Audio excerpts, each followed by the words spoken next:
오늘 말씀의 제목은 다시 베델에서입니다. 다시 베델에서. 어릴 때 주일학교에서 부르던 노래가 있었습니다. 믿음의 조상 야곱에게는 12명의 아들이 있었는데요, 그 중에 하나 키가 크고요, 나머지는 작대요. 큰 사람 일어서, 작은 사람, 이런 거 해보셨어요? 네. 저도 야곱의 12아들 중에 한 사람은 크고 나머지는 작은지 확인을 할 수가 없습니다. 성경이 말씀하고 있지 않기 때문에.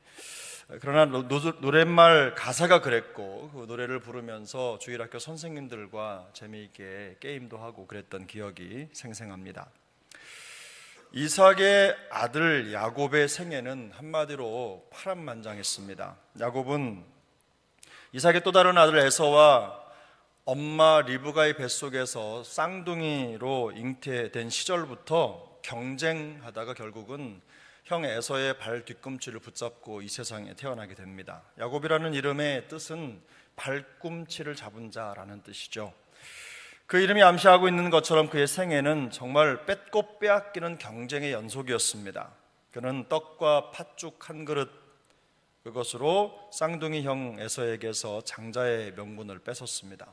우리 상식으로는 장자의 명분이 팥죽 한 그릇으로 사고팔고 할 수 있는 문제이겠는가, 아마 에서 같은 생각을 했을 것 같습니다.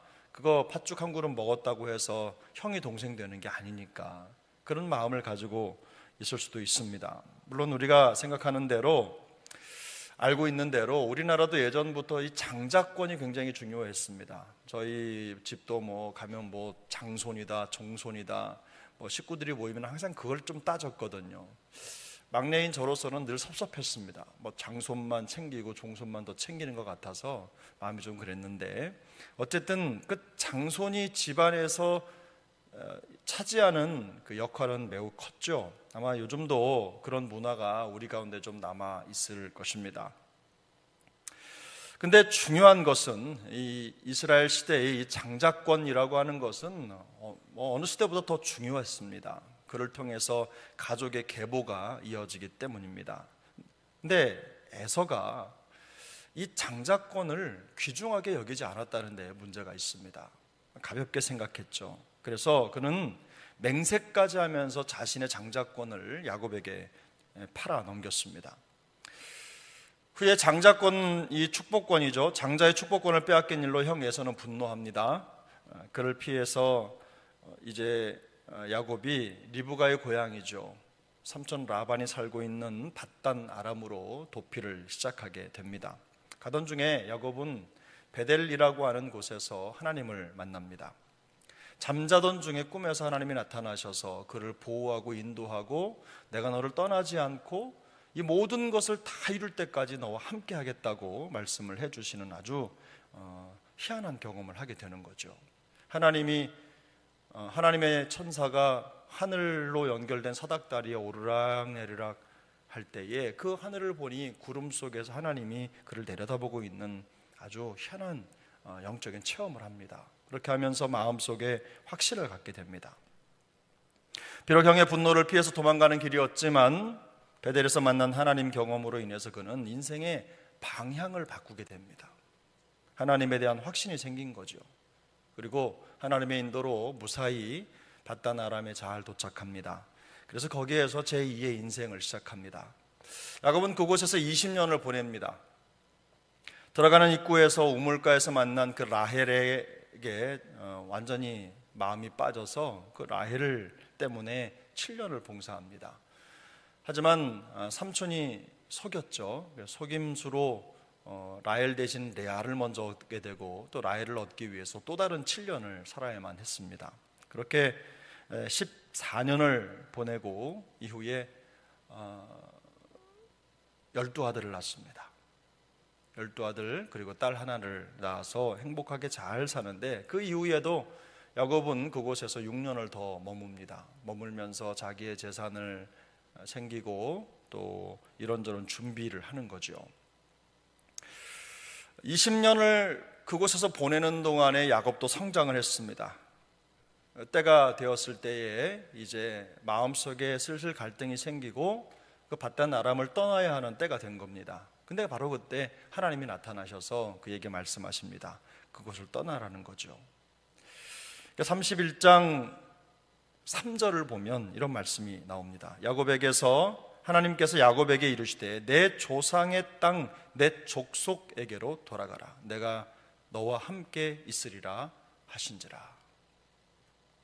하나님의 말씀도 있었고 또 라반과의 사이에서 그 아들들과의 사이에서 조금씩 불협화음도 생기고 하는 합리적인 이유를 들어서 야곱은 마음에 결심을 하고 이제 떠나겠다는 마음을 실행에 옮깁니다. 라반이 그가 떠나는 것을 알지 못했습니다. 3일이 지나서야 야곱이 그 집을 떠났다는 걸 알게 됐고 추격하죠. 7일 길을 달려서 라반을 잡는데 이 고향으로 향하는 야곱의 마음 속에 사실 해결되지 않은 문제가 아직도 첩첩산중이죠. 뒤에서는 라반이 쫓아오고 앞에서는 과거 축복권을 가지고 다퉜던 형 에서가 정예병 400명을 이끌고 그를 맞으러 다가오고 있었기 때문입니다. 이런 과정 속에서 걱정이 깊어져 가는 상황에 다행히도 라반과의 문제는 잘 해결이 돼서 돌아갔는데 여전히 앞으로 갈 때에 그를 가로막고 있는 에서가 문제였습니다. 20년이라고 하는 시간이 훌떡 지나서 모든 것을 다 잊을 것 같은 마음이 들기도 하지만 그러나 축복권과 같은 그런 엄청난 일을 저질렀는데 어떻게 그걸 잊을 수 있겠습니까? 평생을 잊지 못하겠죠. 아마도 야곱은 이것을 마음속에 깊이 두고 있었던 것 같습니다. 그래서 그는 그 밤에 모두를 보내놓고 야복강 나루터에서 어떤 사람을 만나서 밤새도록 씨름을 합니다. 씨름을 하고 씨름을 해서 결국 그곳에서 그 사람에게 축복을 받아내죠. 그 곳의 이름을 야곱은 브니엘이라고 불렀습니다. 하나님의 얼굴이라는 뜻입니다. 하나님을 만난 거죠. 하나님을 대면하고서도 죽지 않고 하나님의 축복을 받았으니 얼마나 그 마음속에 감격이 있었겠습니까? 근데 그 마음을 가지고 날이 새면서 이제 에서를 맞이할 때 에서에 대한 두려움이 여전히 가시지 않았습니다. 믿음이 없어서 두려움이 생기는 게 아닙니다. 현실적으로 해결되지 않은 문제가 여전히 남아있으면 그것 때문에 마음속에 두려움이 생기는 법인데 그곳에서 사실 하나님께 새로운 이름도 받았잖아요. 이스라엘이라고 하는 새로운 이름도 받고 모든 부분에 있어서 관계의 변화도 생기고 하나님과의 새로운 이제 여정이 시작된 것 같지만 그러나 아직까지 현실적인 문제가 해결되지 않은 숙제가 있었습니다. 그런데 숨가쁘게 그 고향 땅을 향해 달려가던 야곱에게 희소식이 들립니다. 에서가 그를 용서한 것입니다. 이게 하나님의 은혜라고 우리는 보지요. 근데 참 에서도 그 과정에 하나님이 에서에게 어떻게 역사하셨던 그 마음속에 품이 넓은 사람인 것 같기는 합니다. 또 부족한 것 없이 채워지고 살아서 그런 건지 동생 야곱을 끌어안고 화해합니다. 20년 만에 형제간의 화해가 이루어진 것이죠. 덕분에 야곱은 가나안 땅에서 제3의 인생을 살아가기 시작합니다. 그런데 그곳에서 살아가는 동안 예상치 못한 일이 발생합니다. 그 가나안 땅 지역에 살면서 야곱이 데려갔던 그 딸이 그 땅이죠. 그 히위족 속에 속해 있었던 추장 세겜이죠. 세겜이 야곱의 딸 디나를 추행하는 사건이 발생합니다. 너무나 충격적이었던 사건이었는데 이 일로 인해서 그 디나의 오빠들이죠. 친오빠였던 시므온과 레위가 보복을 하겠다는 마음속에 양심을 품고 그 가족이 디나를 아내로 달라고 하는 걸 빌미로 삼아서 할례를 이유로 들어서 할례받지 않은 이방인과 우리가 하나 될 수 없다, 이런 이유를 달아서 그 모든 족의 남자들이 다 할례를 받도록 하고 그 밤에 가서 시므온과 레위가 그 성에 있는 남자들을 다 죽입니다. 엄청난 일이 벌어진 거죠.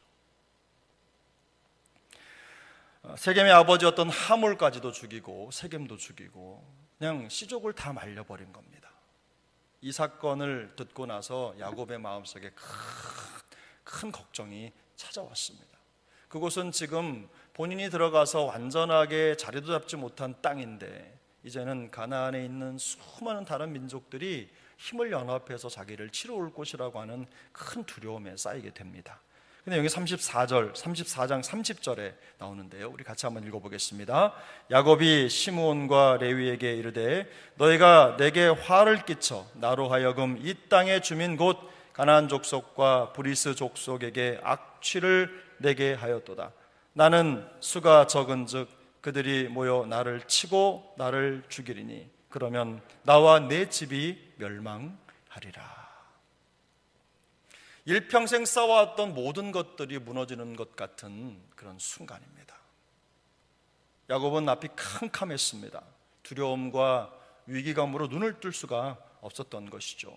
나를 죽이리니 그러면 나와 내 집이 멸망하리라. 이 말씀, 이 표현에서 우리가 알 수 있듯이 야곱은 절망이었습니다. 절망적이었어요. 바로 그때 하나님이 또다시 야곱을 찾아오셨습니다. 그 내용이 오늘 우리가 읽은 35장 내용입니다. 창세기 35장은 야곱에게 있어서는 참으로 큰 위기의 순간이지만 또한 동시에 영적인 여정에 있어서 매우 중요한 전환점을 보여주는 장면이 기록되어 있습니다. 자칫하면 인생의 모든 것이 무너져 버릴 수도 있는 그런 상황, 그런 돌발 위기의 상황, 두려움의 상황을 직면한 야곱에게 하나님이 나타나셔서 그를 회복시키시고 다시 일으켜 세우신 것입니다. 놀라운 역사의 순간인 거죠. 절망 속에 휩싸인 야곱을 찾아오신 하나님, 그 하나님을 만나고 다시 일어나는 야곱, 이 멋진 광경이 담겨 있는 이 35장 오늘 본문이 우리에게 주는 아주 의미 있는 통찰이 있습니다. 실망이나 좌절할 만한 어려운 일을 만나서 영적인 침체의 한파를 경험할 때 그때 우리는 과연 어떻게 해야 되느냐 라고 하는 거죠.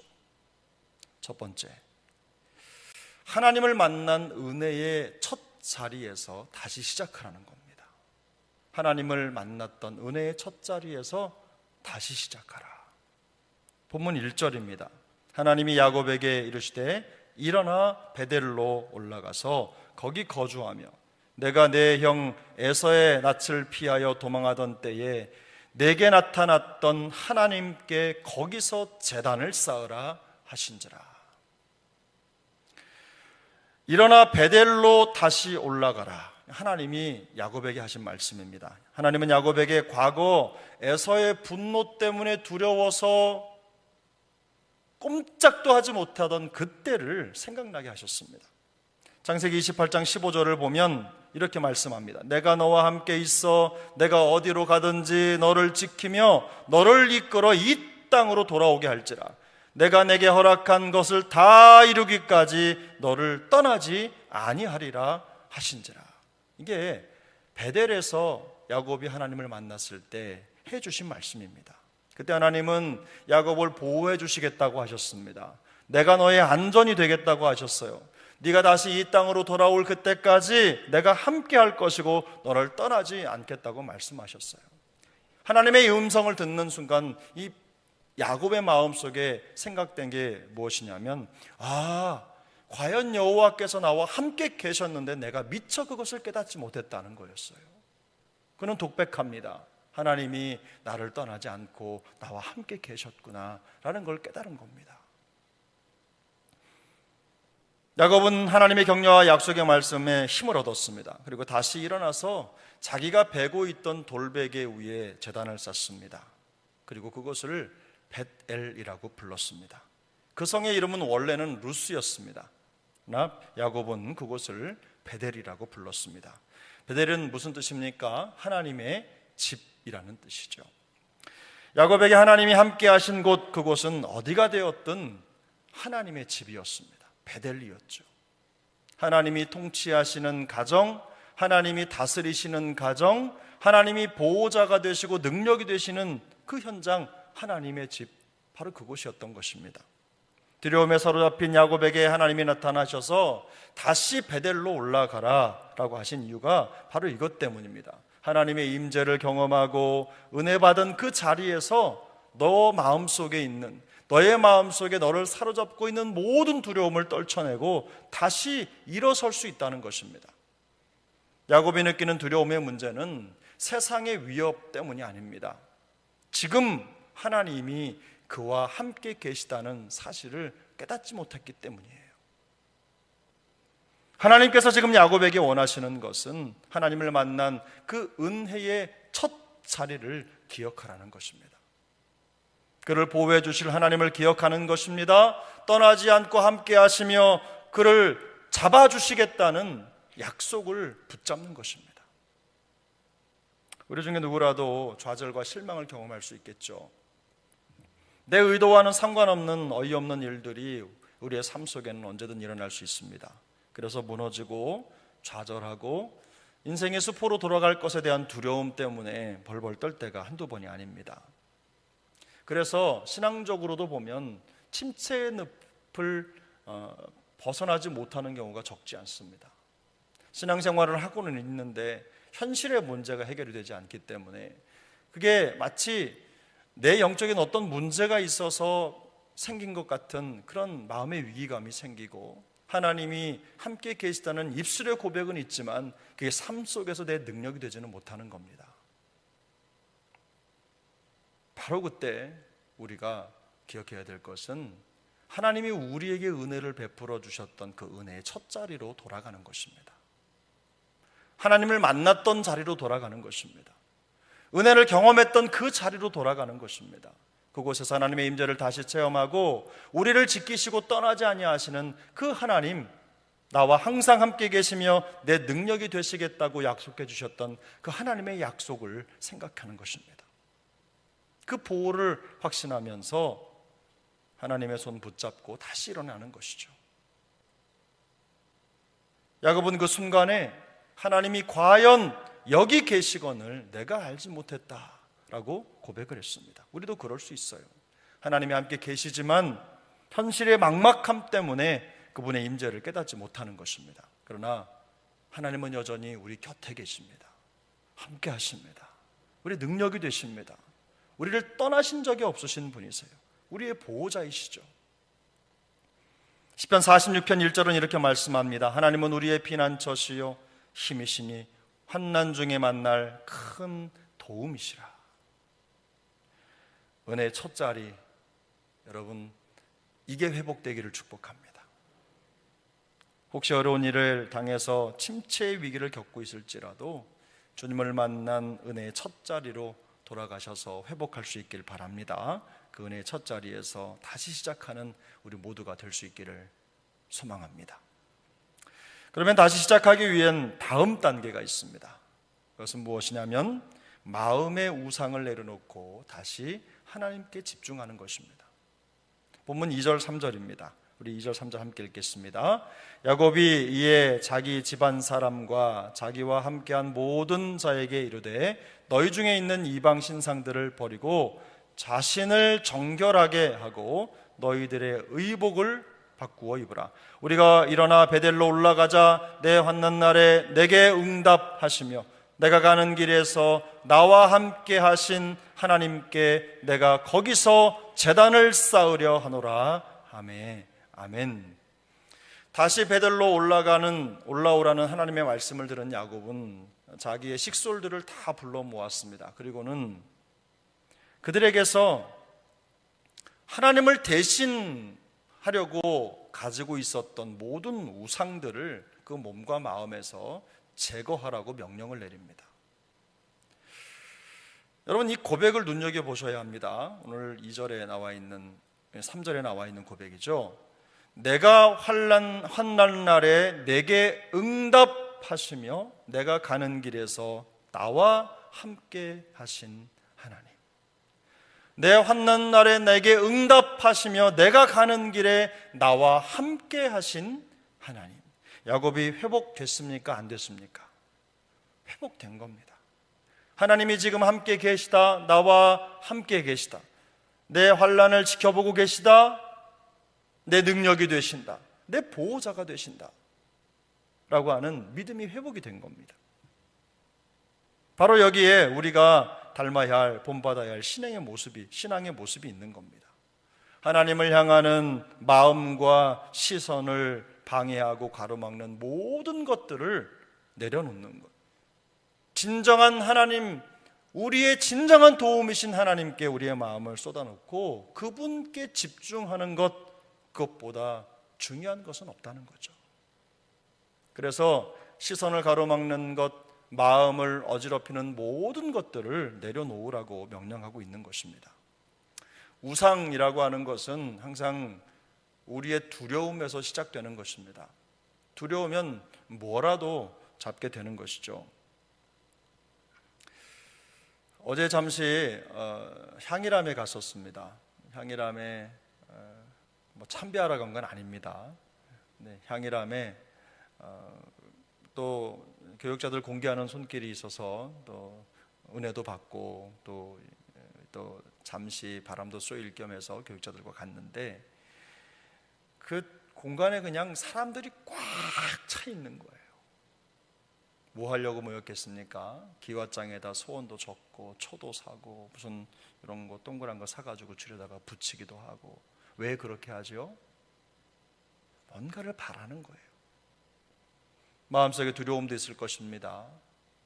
그래서 생명 없는 그 돌을 향해서, 돌부처를 향해서 머리를 조아리고 마음을 쏟아놓는 거예요.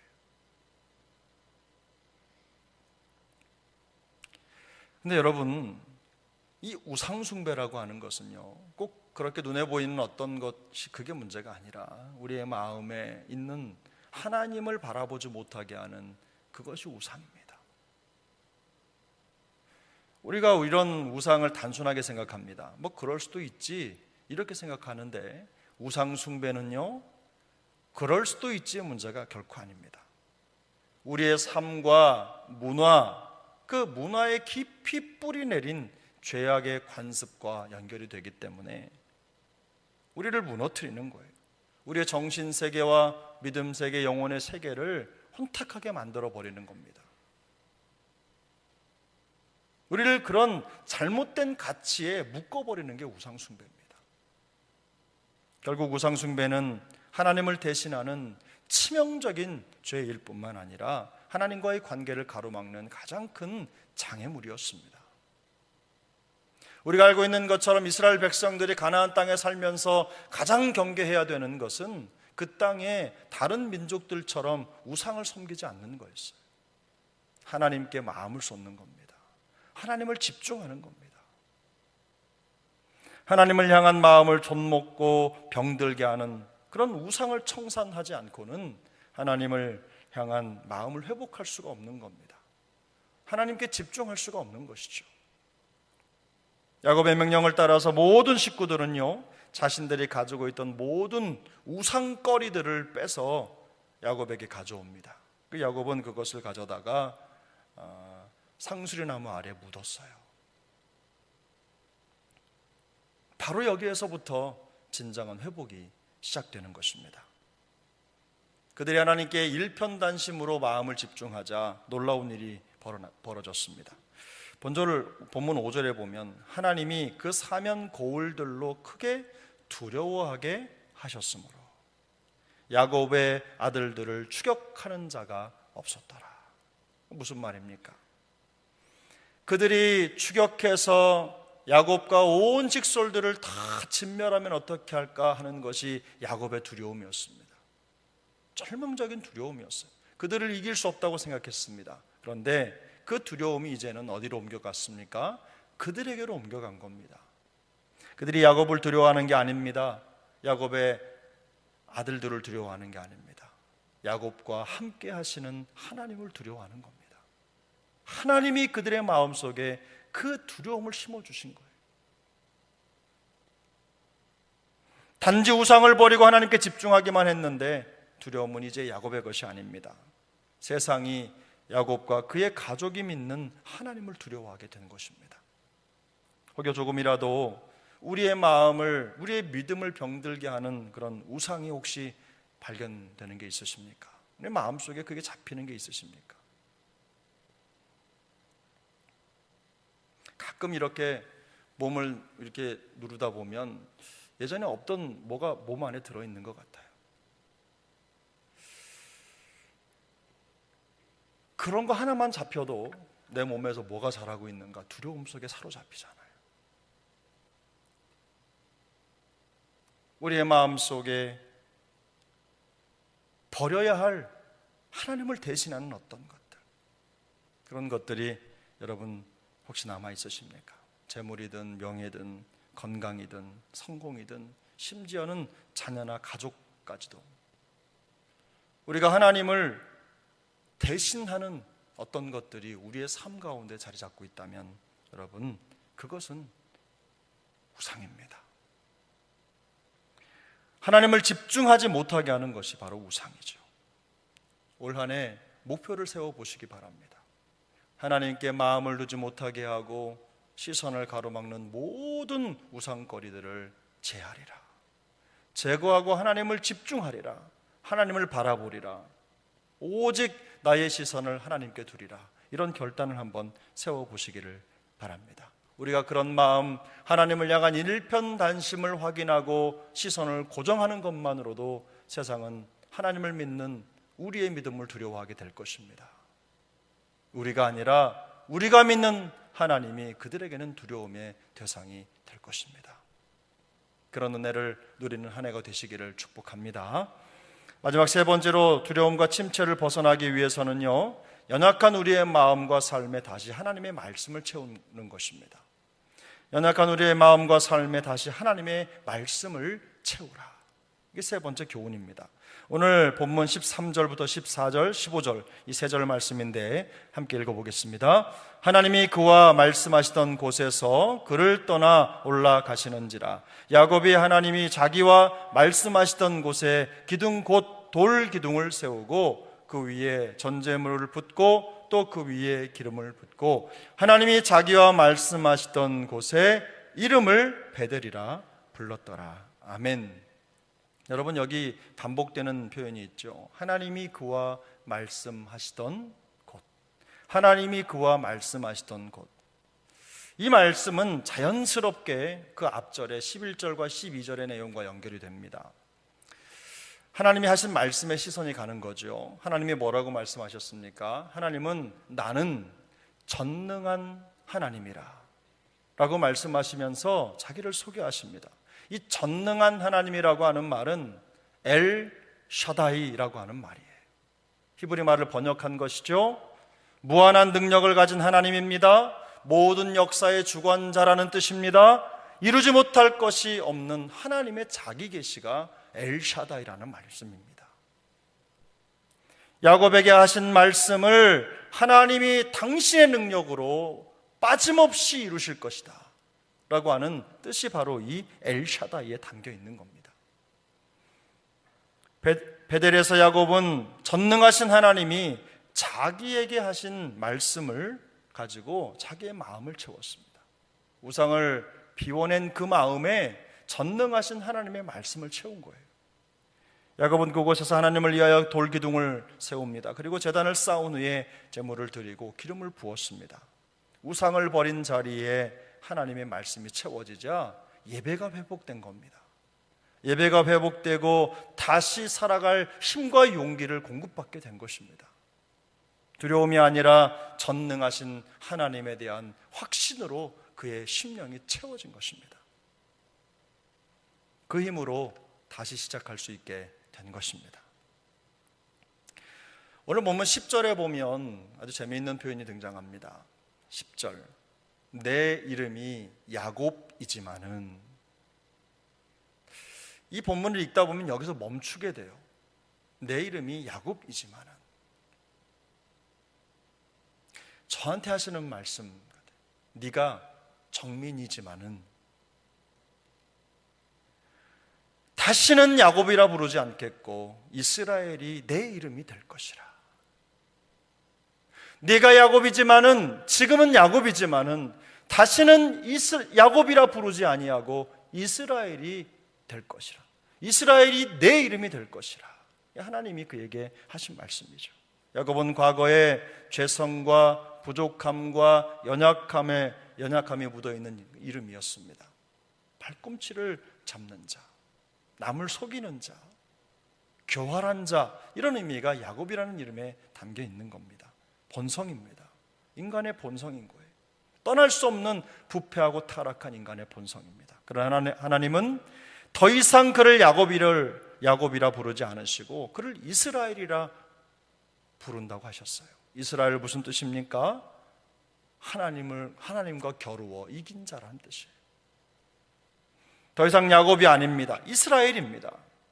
하나님과 겨루어 이긴 자로 살아갈 수 있도록 은혜를 주셨다는 거예요. 우리도 마찬가지입니다. 로마서 5장 8절은 이렇게 말씀합니다. 우리가 아직 죄인 되었을 때에 그리스도께서 우리를 위하여 죽으심으로 하나님께서 우리에 대한 자기의 사랑을 확증하셨느니라. 우리가 아직 죄인이지만은 이제 우리는 죄인이라 불리지 않을 것입니다. 의인이라 불릴 것입니다.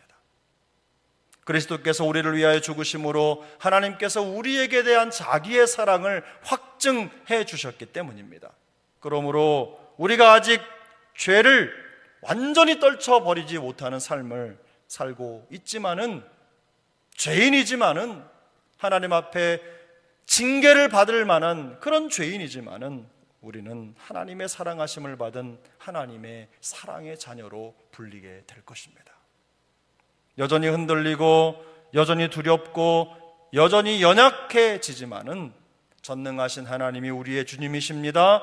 우리의 하나님이신 그분이 우리를 보호하고 계시기 때문에 우리는 안전합니다. 보호받고 있습니다. 의의 자녀입니다. 바로 여기에서부터 우리의 삶이 시작되는 것입니다. 성도는 바로 이런 존재입니다. 전능하신 하나님이 우리의 보호자가 되시고 능력이 되시고 권세가 되시고 우리의 성이 되주시는 거예요. 그래서 바울은 이렇게 고백합니다. 그런즉 누구든지 그리스도 안에 있으면 새로운 피조물이라. 이전 것은 지나갔으니 보라 새 것이 되었도다. 저는 우리 세종항 식구들이 이 말씀의 은혜로 한 해를 시작할 수 있기를 축복합니다. 하나님이 나와 말씀하시던 그 나의 베델, 여러분 그 베델을 회복하시길 바랍니다. 마음의 우상 다 빼서 땅속에 묻어버리고 하나님의 말씀은, 전능하신 그 하나님의 약속의 말씀으로 심령이 가득가득 채워줄 수 있기를 축복합니다. 하나님이 우리와 말씀하시던 그 베델에서 모든 것을 새롭게 시작하는 완전히 새로운 한 해, 이전 것은 다 지나갔으니 보라 새 것이 되었도다 말씀하시는 그 말씀의 능력을 체험하는 한 해 2025년 될 수 있기를 예수님의 이름으로 축복합니다.